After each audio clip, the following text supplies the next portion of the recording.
Antes de empezar, quiero decirte que este video incluye una conversación sobre abuso. No entro en detalles explícitos, pero sí lo menciono y lo analizo porque es clave para entender a uno de los personajes. Si este tema es sensible para ti, por favor cuídate. Puedes pausar, saltar esa parte o ver el video en otro momento. Una pluma cae a los pies de Forrest, que está sentado en una banca esperando el autobús. Mientras espera, saluda y le cuenta su historia de vida a quienes se sientan a su lado. Primero recuerda su infancia en Greenbow, Alabama. En ese tiempo usaba aparatos ortopédicos en las piernas para corregir su columna desviada. Su madre, cariñosa y protectora, le dio el nombre de un héroe de la guerra civil, Nathan Bedford Forrest, quien además fue fundador del Ku Klux Klan. Ella le explica que lo nombró así para recordarle que a veces las personas hacemos cosas que no tienen sentido. Los aparatos ortopédicos provocan burlas y miradas, pero su madre le recuerda constantemente que nadie es mejor que él y que es igual a los demás. Sin embargo, el director de la escuela le dice a la señora Gump que Forrest es diferente. Su coeficiente intelectual es de 75 cuando el Estado exige 80 para ingresar. Ella responde que todos somos distintos y que Forrest tendrá las mismas oportunidades que los demás. El director insinúa que hay algo que pueden hacer, una insinuación carnal, y la señora Gump accede para que acepten a Forrest. El padre de Forrest los había abandonado, así que viven solos en una casa grande y su madre se dedica a alquilar los cuartos. Gracias a esto, el pequeño Forrest conoce a un joven huésped llamado Elvis Presley, a quien le muestra un baile peculiar que Elvis imita y que después lo hace famoso en todo el mundo. Llega el primer día de clases de Forrest. El autobús escolar lo recoge, pero todos los niños lo rechazan, excepto una niña llamada Jenny, la única que le ofrece sentarse a su lado. Forrest queda enamorado desde el primer instante. Aparte de su mamá, nadie había mostrado interés en hablar con él. Jenny le pregunta si es tonto, y Forrest responde que su mamá siempre dice que tonto es el que hace tonterías. Desde ese día se vuelven mejores amigos, inseparables, como pan y mantequilla. A veces se sientan a ver las estrellas y aunque oscurece, Jenny nunca quiere volver a casa. Siempre le pide a Forrest que se quede un poco más. Por su discapacidad, los compañeros de escuela suelen molestar a Forrest. Un día lo persiguen y le lanzan piedras. Jenny le grita que corra y Forrest corre. Los bullies lo siguen, pero Forrest corre tan rápido que sus aparatos ortopédicos se rompen, revelando su increíble habilidad para correr y dejando muy atrás a sus acosadores. Jenny nunca quería ir a casa porque perdió a su madre a los 5 años y su padre abusaba carnalmente de ella y de sus hermanas. En una ocasión, Forrest va a buscarla y la encuentra fuera de su casa. Su padre sale gritando, así que Jenny huye con Forrest hasta la granja y le pide que rece con ella. Entonces Jenny reza para que Dios la convierta en un pájaro y así poder escapar de ahí para siempre. La mamá de Forrest siempre decía que Dios era misterioso. Ese día, Dios no convierte a Jenny en un pájaro, pero sí hace que la policía determine que ya no debe vivir ahí. Y Jenny se va a vivir con su abuela. A veces Jenny se escapa de noche y llega a casa de Forrest porque tiene miedo. Él no entiende por qué. Pasan los años y siguen siendo amigos en la preparatoria. Forrest continúa siendo acosado y Jenny siempre lo anima a correr. Forrest nunca imaginó que correr lo llevaría a algún lado, pero un día atraviesa un campo de fútbol americano huyendo de los bravucones. El entrenador lo ve, queda impresionado y le da una beca para jugar en la Universidad de Alabama. Forrest hace exactamente lo que le piden: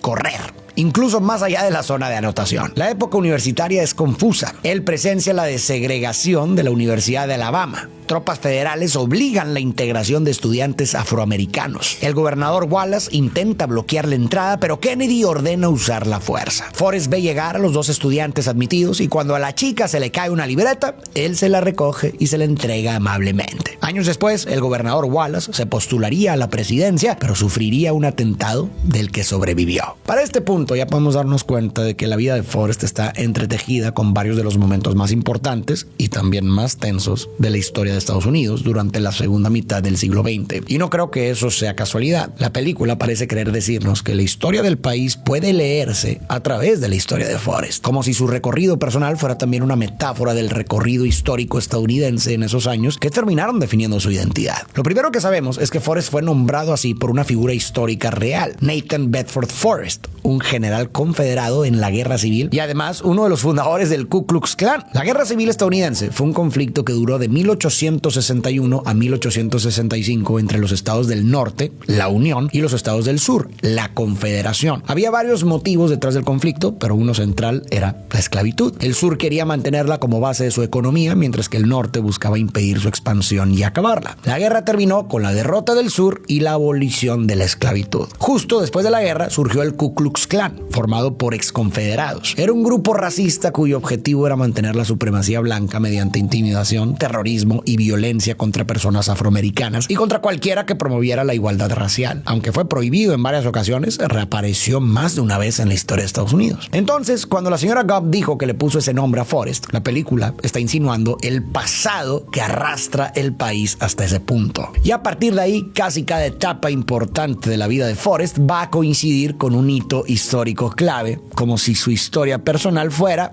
como dije, un reflejo de la historia nacional. Vimos, por ejemplo, cómo Forrest presenció la desegregación de la Universidad de Alabama. Para entender esto, hay que recordar primero la segregación. Durante décadas, sobre todo en el sur, existieron leyes que separaban a personas blancas y afroamericanas en escuelas, transporte, baños y espacios públicos. Era el sistema conocido como leyes Jim Crow. Aunque en 1954 la Corte Suprema declaró inconstitucional la segregación escolar, muchos estados se resistieron. El episodio que mostró la película fue real. El gobernador George Wallace intentó bloquear físicamente la entrada de 2 estudiantes afroamericanos a la universidad, pero el presidente John F. Kennedy mandó tropas federales para garantizar su derecho a estudiar. Entonces vamos a ir repasando estos hitos históricos conforme vayan apareciendo. Durante la universidad, Forrest pierde contacto con Jenny porque ella estudia en una escuela solo para mujeres. Aún así, él la visita cada vez que puede. Una noche lluviosa, la ve llegar en un auto con un hombre llamado Billy. Los ve besándose y escucha a Jenny decir, eso duele. Así que Forrest corre y golpea a Billy pensando que la está lastimando. Jenny lo detiene y le aclara que no la estaba haciendo daño. Billy se marcha furioso. Jenny le reclama a Forrest y él se disculpa. Luego lo lleva a su habitación, donde le confiesa que sueña con ser famosa, cantar sola en un escenario vacío y conectar con la gente a un nivel profundo. Durante la universidad, Forrest se dedica a jugar fútbol americano, convirtiéndose en uno de los mejores corredores y siendo condecorado por el presidente John F. Kennedy. Años después, eliminarían a Kennedy y luego a su hermano. Con el tiempo, Forrest se gradúa. La señora Gump está muy orgullosa. Después de la ceremonia, un sargento le entrega un folleto del tío Sam para enlistarse y Forrest decide unirse al ejército.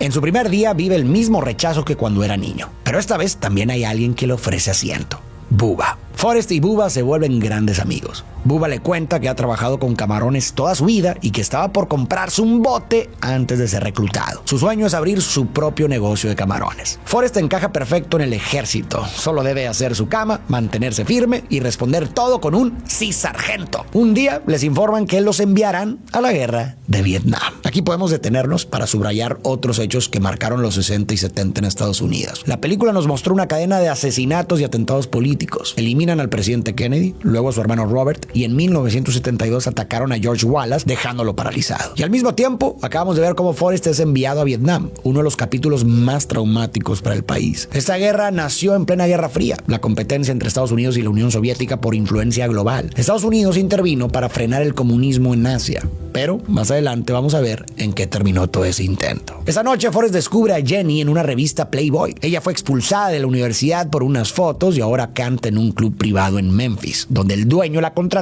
tras verlas. Antes de irse a Vietnam, Forrest va a verla. La encuentra cantando desnuda en un club para adultos donde los hombres le gritan groserías. Mientras ella canta, alguien le lanza una bebida y Forrest empuja al tipo y trata de sacar a Jenny, pero ella le pide que la suelte. Afuera, Jenny le dice que no puede seguir intentando rescatarla. Él responde que no puede evitarlo porque la ama, y ella le contesta que él no sabe lo que es el amor. Jenny le recuerda a Forrest aquella vez en que rezaron para que Dios la convirtiera en un pájaro y poder volar lejos, y se pregunta si podría volar desde ese puente. Forrest no entiende. Jenny detiene un taxi para irse sin rumbo, y antes de partir, él le dice que irá a Vietnam. Jenny le pide que prometa no hacerse el valiente y que corra si está en peligro. Así, cada uno toma su camino. Empecemos a hablar de Jenny. Mucha gente tiene opiniones muy fuertes sobre ella, que es tóxica, que es quizá la verdadera villana de la película. Pero vamos a hacer algo. Vamos a revisar toda su historia y sus actitudes, y al final tú decides si te sigue pareciendo una villana o si quizás la cosa es más complicada. Para empezar, sabemos que Jenny perdió a su madre siendo muy pequeña y que su padre abusó carnalmente de ella y de sus hermanas durante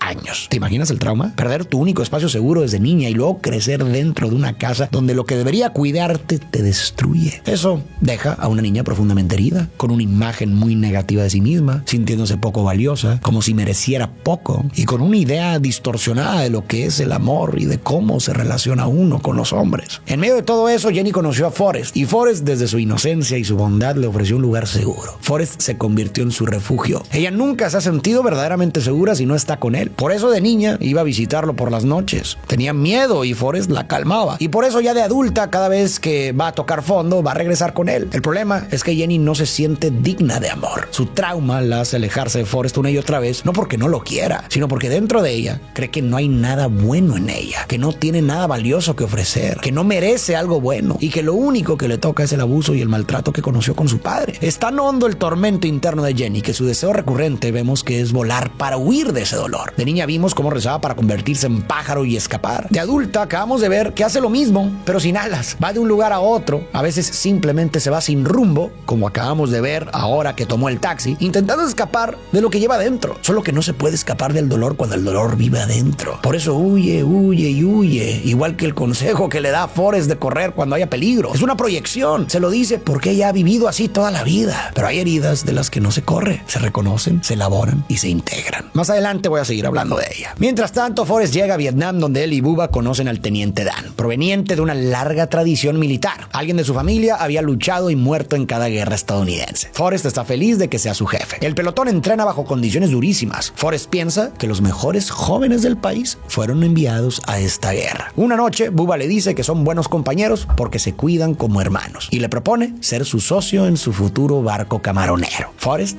acepta. Mientras tanto, Forrest no olvida a Jenny. Le escribe cartas casi todas las noches. Ella, sin embargo, no responde y ahora vive como hippie en una casa rodante, viajando con su guitarra y sus amigos. Un día, el pelotón es emboscado. El teniente Dan ordena retroceder y Bubba le grita a Forrest que corra. Forrest cumple su promesa a Jenny. Corre tan rápido y tan lejos que se queda solo. Pero recuerda a Bubba y regresa por él. En el camino encuentra a varios compañeros gravemente heridos y los salva, incluido el teniente Dan, quien le ruega que lo deje morir ahí, pero Forrest se niega y lo carga. En el proceso recibe un balazo en el trasero. El teniente le ordena que no vuelva por Bubba, pero Forrest no lo escucha. Regresa a la selva y encuentra a Bubba agonizando. Lo carga y lo saca. Bubba le pregunta por qué pasó todo esto y le dice que quiere irse a casa antes de morir en sus brazos. Bubba iba a ser capitán de su barco camaronero, pero en lugar de eso murió en Vietnam. Vimos que estaba por comprarse su bote antes de que lo mandaran a la guerra, pero Vietnam se atravesó en su camino. Por eso Bubba es un símbolo del enorme potencial humano que se perdió en esa guerra. El propio Forrest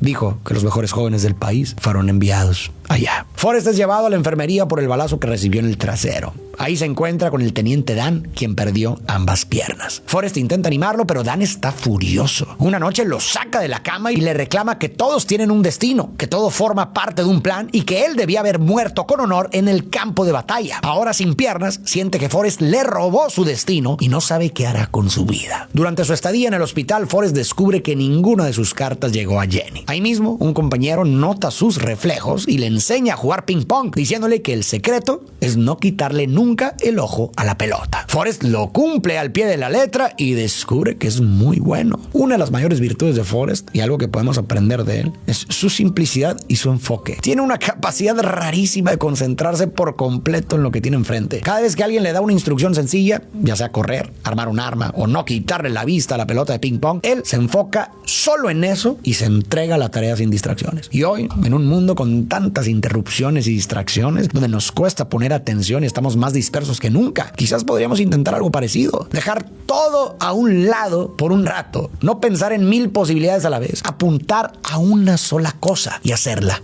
bien. Tal vez así, sin tanta dispersión, podemos avanzar más. Finalmente, Forrest vuelve a casa y recibe en Washington la medalla de honor por su valentía, entregada por el presidente Lyndon Johnson, quien en su discurso insiste en intensificar la guerra de Vietnam. Más tarde, mientras camina por el Capitolio, Forrest termina por accidente en una marcha pacifista frente al Pentágono. Lo confunden con un veterano del movimiento contra la guerra y lo suben al escenario para hablar, pero un militar desconecta el altavoz y nadie escucha lo que dice. En ese momento, una voz aparece entre la multitud. Es Jenny. Siguiendo el recorrido histórico de la película, la guerra de Vietnam se volvió profundamente impopular. Murieron decenas de miles de jóvenes. Las imágenes crudas llegaron a la televisión como nunca antes y empezó a crecer la sensación de que era una guerra injusta y sin sentido. Todo eso impulsó un fuerte movimiento pacifista como el que acabamos de ver y alimentó la contracultura hippie que vemos en la película a través de Jenny. La contracultura fue un movimiento social más amplio que el hippie. Surgió a mediados de los 60 como un rechazo juvenil a las normas rígidas rígidas heredadas de los 50. Una época próspera para muchos, pero también muy conservadora. Familia tradicional, roles de género estrictos, racismo legal en el sur y una cultura de obedecer y no cuestionar. Muchos jóvenes sintieron que ese modo oficial no les llenaba y buscaron otra forma de vivir. Los hippies fueron la cara más visible de esa contracultura. No eran todo el movimiento, pero sí su símbolo más famoso. Eran jóvenes que dejaban la universidad o trabajos formales, viajaban, formaban comunidades como en Haight-Ashbury en San Francisco, hablaban de amor y paz, rechazaban la guerra de Vietnam, promovían relaciones y sexualidad más abiertas, vivían en comunas y exploraban espiritualidades distintas, muchas veces inspiradas en filosofías orientales. La música también fue clave, el rock psicodélico, el folk y festivales como Woodstock, y también el uso de cannabis y LSD para expandir la conciencia. Eso tuvo dos caras. Para algunos fue liberador, para otros una puerta a la adicción y la fuga de la realidad. Y la película muestra ambas en Jenny. Pero bueno, volviendo a la historia, Forrest se reencuentra con Jenny, feliz. Pasan la tarde recorriendo la ciudad y contándose sus vidas. Jenny ahora es una activista antiguerra y una hippie. Jenny le presenta a Forrest a sus amigos, entre ellos integrantes de las Panteras Negras, y también a su novio Weasley. Cuando Weasley se enfurece y golpea a Jenny, Forrest interviene y le da una paliza para defenderla. Ahora,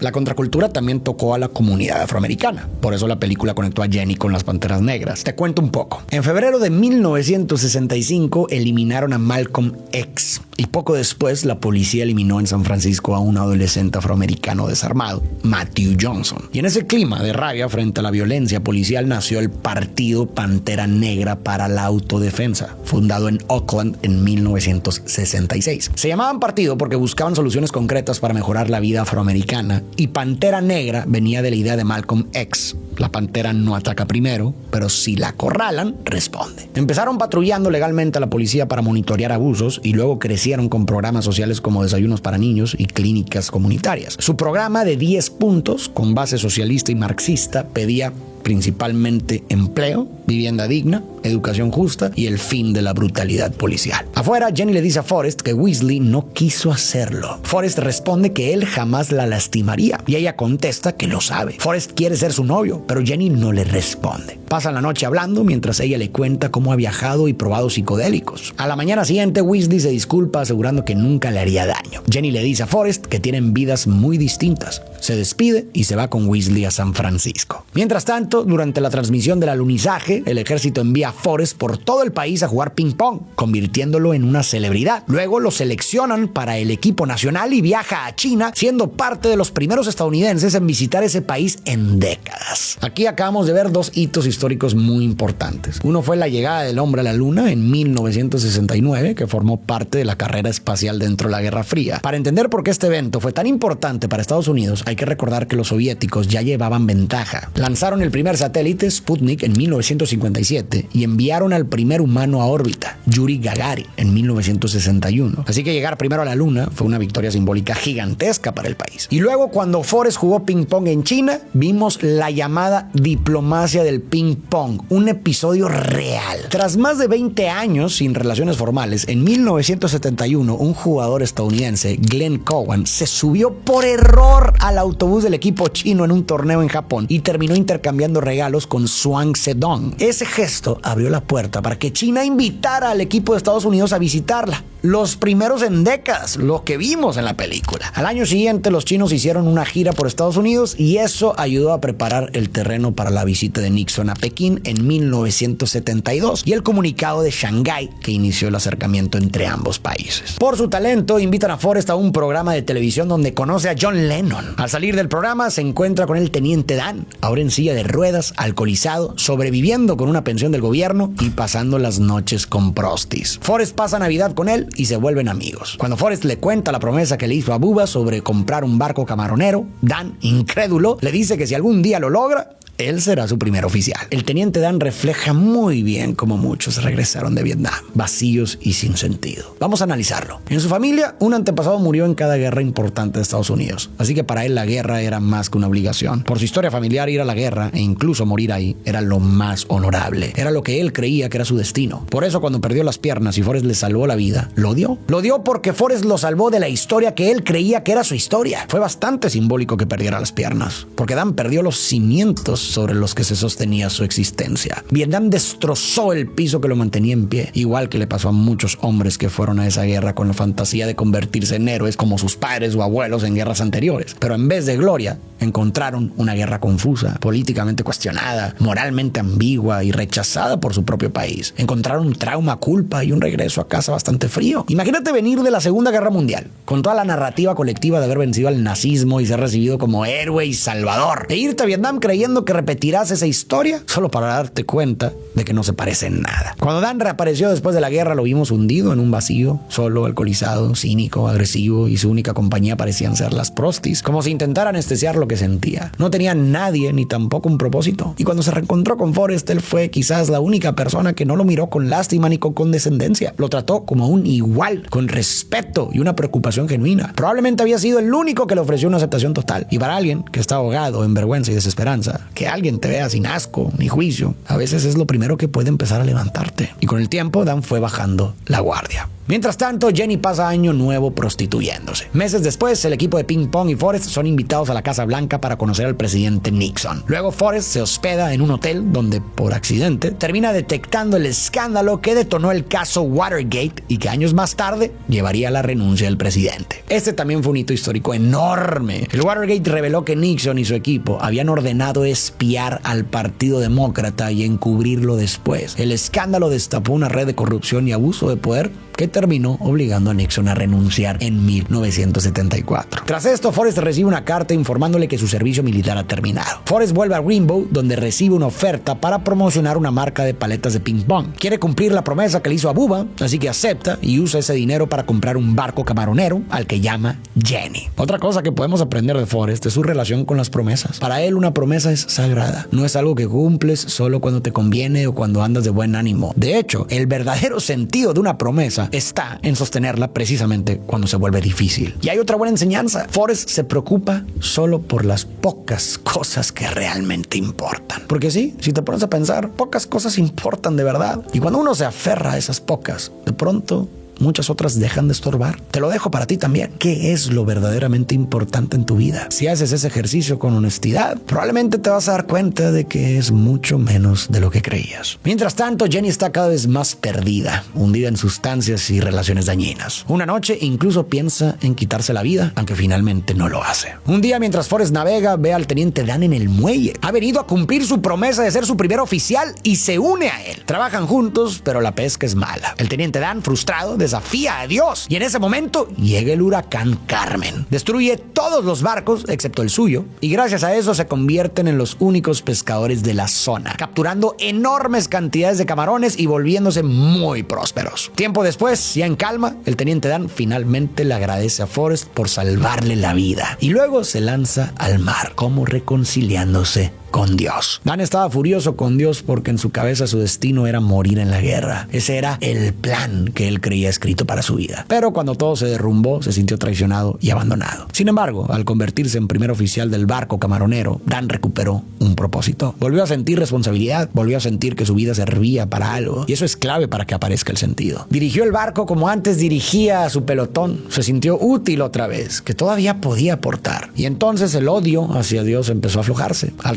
construir un suelo propio, pudo reconciliarse con Dios y también con la vida. Y este sentimiento, creas en un Dios o no, es muy común. Muchas veces pensamos que nuestra vida tiene un sentido específico, que cierto sueño o cierta ruta es para lo que estamos aquí. Y mientras las cosas salgan como queremos, estamos bien con la vida o con Dios. Pero cuando no salen como esperábamos, todo se vuelve absurdo. Sentimos que ya no queda nada por lo cual vivir y entonces aparece el resentimiento. Pero quizá ese camino no era el nuestro. Hay sueños cuya función no es cumplirse, sino empujarnos hacia lugares que nunca habíamos imaginado. A veces una meta o incluso un fracaso solo es un puente, no es el destino, es el motor que te obliga a construir otro. La vida es un acertijo que se resuelve caminando. No siempre entiendes en el momento por qué algo se rompió, pero si sigues avanzando, el sentido puede alcanzarte después. Dan no fue a Vietnam para morir como héroe, fue a Vietnam para encontrarse con Forrest y a través de esa relación reconstruir un significado nuevo para su vida. De pronto, Forrest recibe la noticia de que su madre está muy enferma. Regresa lo más rápido posible y la cuida hasta su muerte por cáncer. En En su conversación final, ella le dice que no tema, que morir es parte de la vida y que todos estamos destinados a hacerlo. También le confiesa que estaba destinada a ser su mamá y que hizo lo mejor que pudo. Cree que cada quien construye su propio destino y debe hacerlo mejor con lo que le ha tocado. Forrest le pregunta cuál es su destino y ella le responde: eso tendrás que descubrirlo tú. La vida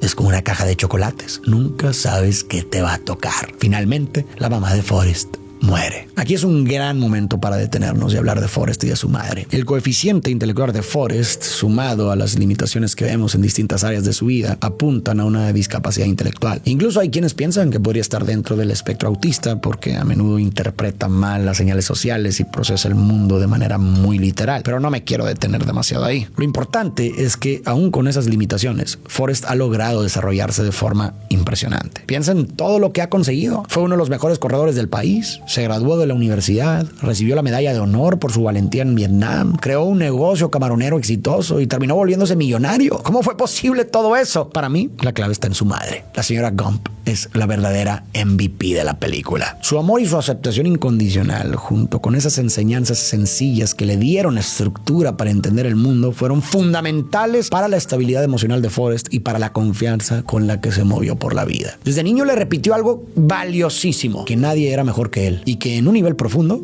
era igual a los demás. Nunca le mintió, no le dijo que era más inteligente de lo que era, ni intentó disfrazar sus desventajas para protegerlo de la realidad. Al contrario, lo acompañó con una visión del mundo simple a su nivel de comprensión, una visión que no permitía que la adversidad lo hiciera sentir menos o incapaz. Y gracias a esas herramientas emocionales y filosóficas que su mamá le transmitió, Forrest pudo desarrollarse como lo hizo. Y aquí sí quiero aprovechar para reconocer a todas esas madres y padres de personas con alguna discapacidad que, como la señora Gump, han hecho lo mejor que han podido, que han amado incondicionalmente, que han peleado contra el mundo cuando toca y que han sostenido a sus hijos con paciencia y dignidad para que puedan crecer y expandir sus posibilidades incluso dentro de sus límites. El poder del amor es impresionante. Yo siempre he pensado que el amor es el gran posibilitador del ser. La indiferencia y el maltrato cierran las potencialidades de una persona. El amor las abre. Para que un ser humano crezca y despliegue lo mejor de sí, incluso con sus límites, necesita ser amado. Forrest tuvo eso y por eso prosperó. Jenny, en cambio, se hundió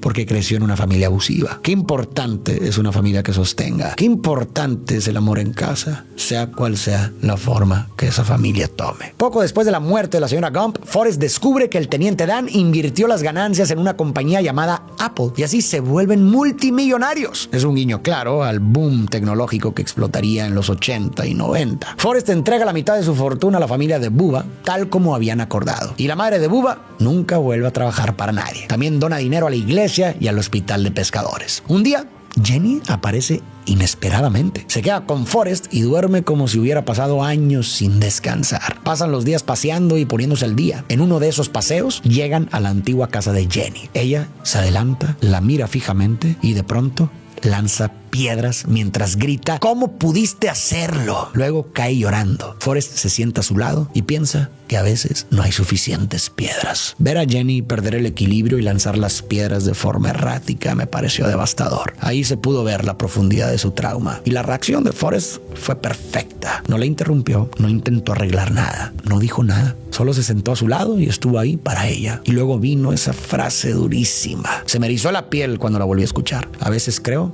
que simplemente no hay suficientes piedras. Porque sí, a veces no hay suficiente consuelo, a veces no hay suficiente justicia, ni suficiente compensación, ni suficiente reparación. A veces hay heridas que no cierran del todo, por más que uno las grite, las llore o les aviente piedras encima. El tiempo pasa y Forrest y Jenny vuelven a ser como pan y mantequilla. Jenny le regala unos tenis Nike y le enseña a bailar. Es la época más feliz de Forrest. Una noche, él le pide matrimonio, seguro de que sería un buen esposo. Ella le dice que sí lo sería, pero que Forrest no quiere casarse con ella. Forrest, dolido, le dice que tal vez no es muy listo, pero sí sabe lo que es el amor. Esa noche Jenny entra en su habitación, le dice que lo ama y terminan teniendo relaciones. Pero a la mañana siguiente, Jenny se va sin despedirse, rompiéndole el corazón. Y aquí podemos continuar hablando de Jenny. Ya vimos cómo su dolor no procesado la ha empujado a repetir un patrón autodestructivo. La hemos visto tomar decisiones que la lastiman, meterse en relaciones nocivas, refugiarse en las sustancias y alejarse una y otra vez del amor bueno de Forrest. Cuando Jenny se acostó ahora con Forrest y después se fue, se puede leer como un acto cruel, pero también se puede leer desde otro lugar. Analicemos un poco lo que pasó antes. Forrest le pidió matrimonio y le aseguró que sería un buen esposo. Y Jenny le dio la razón. Ella sabe que él sería sería bueno. Pero luego dijo, tú no quieres casarte conmigo. Ahí no estaba hablando de él, está hablando de cómo se ve ella. Está diciendo de manera implícita que ella no es alguien con quien alguien como Forrest se casa. No es digna de eso. Racionalmente entiende que el amor de Forrest es bueno, pero emocionalmente siente que no lo merece. Y como te ves, te tratas. Y eso explica gran parte de las conductas autodestructivas de Jenny. Y es irónico que Jenny le diga a Forrest que él no sabe qué es el amor. En realidad, quien no lo entiende es ella, porque su trauma lo distorsionó desde niña. Yo lo leo así. Se acostó con Forrest porque por un momento se permitió sentir seguridad y cariño real. Pero inmediatamente después le cayó encima todo su guión interno. No soy suficiente, no merezco esto, voy a lastimarlo. Y en pánico hizo lo que siempre ha hecho, huir. No porque haya querido jugar con él o usarlo, simplemente no pudo sostener algo bueno sin sentir pánico. Nada de esto quita que eso lastima a Forrest. Explicar una conducta no significa justificarla, pero sí nos ayuda a entender que Jenny no actúa con malicia, sino que actúa desde la herida. Y créeme, no es una fantasía de película. Yo he visto conductas muy parecidas en personas reales que han vivido abusos así. Es muy triste, pero es coherente con el trauma. A veces lastimamos a otros no porque queremos hacer daño, sino porque estamos heridos. Por eso es tan importante hablar de terapia. Las heridas y creencias que se nos quedan grabadas desde la infancia no se borran solo con entenderlas con la cabeza. Hay que procesarlas emocionalmente, resignificarlas y reconstruirse. Es difícil, toma tiempo, pero cambia la vida. Ese mismo día de 1976, Forrest empieza a correr. Corre sin parar durante 3 años, de costa a costa. Se vuelve una noticia nacional y mucha gente decide unirse a su carrera. Mientras corre, sin querer, inspira ideas de negocios que otros convierten en éxitos, como el famoso Shit Happens o la carita feliz. Forrest recuerda lo que su madre decía, que para seguir adelante hay que dejar atrás el pasado, y piensa que por eso corre. Desde la lectura histórica que he estado haciendo, Forrest, como una especie de espíritu de Estados Unidos, su carrera puede verse como un país intentando dejar atrás el pasado caótico de los 60 y el trauma de Vietnam que terminó en 1975. Un día, en medio del desierto y sin razón aparente, Forrest decide dejar de correr y volver a casa. Al regresar, recibe una carta de Jenny pidiéndole que vaya a verla. Esa es la razón por la que Forrest ha estado sentado todo este tiempo en la banca. Espera el autobús para ir con ella. Pero una señora le dice que la dirección está muy cerca, así que Forrest se levanta y corre hasta reencontrarse con Jenny. Ella le pide perdón por todo, diciéndole que estuvo destruida durante muchos años. Luego le revela que tuvo un hijo suyo y que lleva su nombre. Forrest, sorprendido, pregunta si es inteligente. Jenny le asegura que es de los más listos de su clase. Forrest se acerca a conocerlo y habla con él. Jenny le cuenta que está enferma de un virus desconocido y que no sabe cuánto tiempo le queda. Aquí ya estamos a inicios de los 80, justo cuando empezaba la crisis del VIH en Estados Unidos. La película no lo dice directamente, pero por el contexto se puede leer que Jenny podría estar enferma de VIH. Y luego Jenny le pide a Forrest que se casen. Y aquí quiero cerrar el análisis de Jenny. Al final, sí vemos una transformación. La encontramos en otro lugar por dentro. Quizá fue la maternidad, quizá el diagnóstico que la enfrentó a la muerte, quizá ambas cosas, pero algo cambió. Jenny reconoció que estuvo mal mucho tiempo, aceptó su herida y el daño que también le hizo a Forrest. Y al pedirle matrimonio, nos dejó ver que por fin se siente en un lugar mejor para estar con él. Claro que es discutible que no le haya contado a Forrest lo de su hijo antes. Él debió saberlo y poder decidir. Y al mismo tiempo, también se puede entender que Jenny quizás no tenía todavía la estabilidad para hacerlo y cargó sola con eso mientras intentaba sanar. Entonces podemos concluir que sí, hubo cosas en la dinámica entre Jenny y Forrest que no fueron muy nutritivas. Y aquí voy a usar el y también a propósito en lugar de pero, porque desde que se lo escuché a un terapeuta me pareció excelente para recordarnos que aunque nos encante polarizar, la vida casi nunca es blanco o negro. Dos cosas pueden ser verdad al mismo tiempo. Es verdad que Jenny lastimó a Forrest y que muchas veces fue egoísta, y también es verdad que hizo lo mejor que pudo con los recursos emocionales que tenía, que venía de una herida enorme y que al final logró transformarse lo suficiente como para recibir y amar a Forrest desde un lugar más limpio. Y también vale decirlo del otro lado. Forrest, desde una buena intención, intentó salvarla varias veces sin que ella se lo pidiera, y eso puede ser invasivo. Y también es verdad que su amor fue genuino y bueno. Ahora sí, te pregunto a ti, después de todo esto que vimos, ¿tú qué piensas? ¿Jenny es tóxica? ¿Forrest es acosador? ¿O la vida no es blanco y negro y quizás es más complicado que eso? Te leo en los comentarios. El día de la boda llega. Jenny y Forrest se casan y de pronto aparece el teniente Dan con sus nuevas piernas de titanio, acompañado de su prometida Susan, una mujer asiática. Y aquí quiero cerrar el análisis del teniente Dan. Hay dos detalles de lo que acabamos de ver que me parecieron increíblemente simbólicos. Primero, terminó casándose con una mujer asiática, como una reconciliación con el enemigo. Recordemos que Vietnam está en Asia. O más profundo todavía, una reconciliación con la guerra misma. Su destino ya no es pelear. Y segundo, al final, Dan está de pie. Pasó años en silla de ruedas odiándose y odiando la vida, pero terminó caminando otra vez.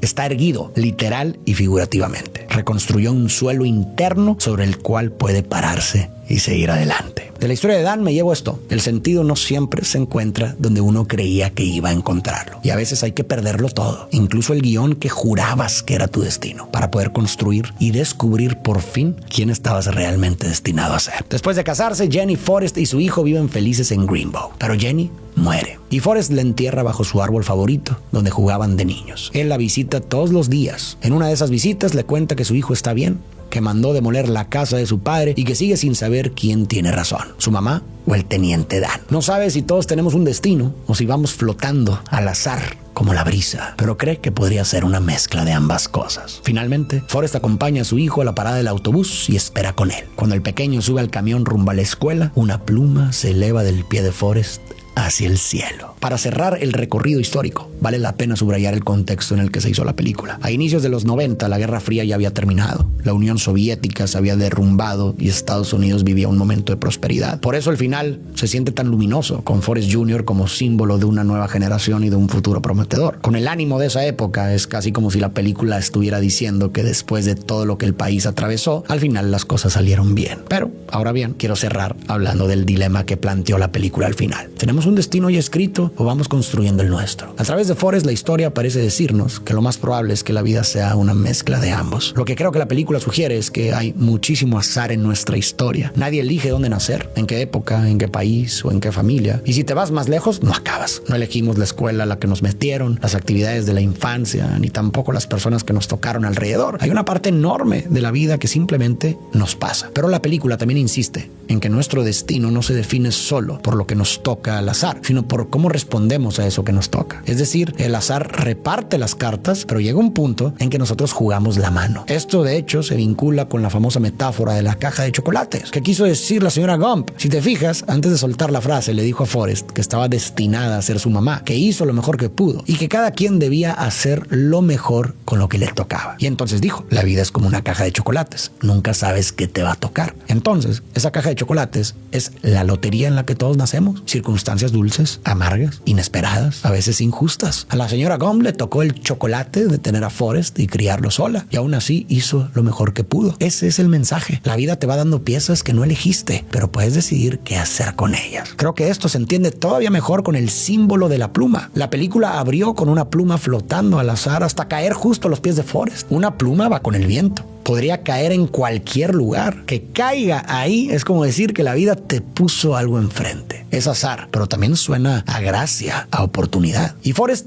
la notó, la recogió y la guardó. Y si lo piensas, esa fue toda su vida. Una cadena de plumas que fueron apareciendo y él, sin complicarse demasiado, decidió seguirlas con confianza y con entrega. El azar lo puso con una madre amorosa que peleó por meterlo a la escuela. Luego le cayó otra pluma. Jenny le ofreció sentarse con ella y él aceptó. Esa amistad lo marcó para siempre. Después vino otra, cuando lo acosaron y Jenny le gritó corre. Él corrió, descubrió su talento y el entrenador lo vio. Llegó la beca universitaria. Forrest no lo planeó, pero la siguió. Y así una tras otra. El ejército, Bubba, el teniente Dan, el barco camaronero, la empresa. Con todo esto, la película parece decirnos que no controlamos lo que nos cae del cielo, pero sí podemos estar atentos, recogerlo y hacer algo bueno con eso. Y eso, al final, también es construir destino.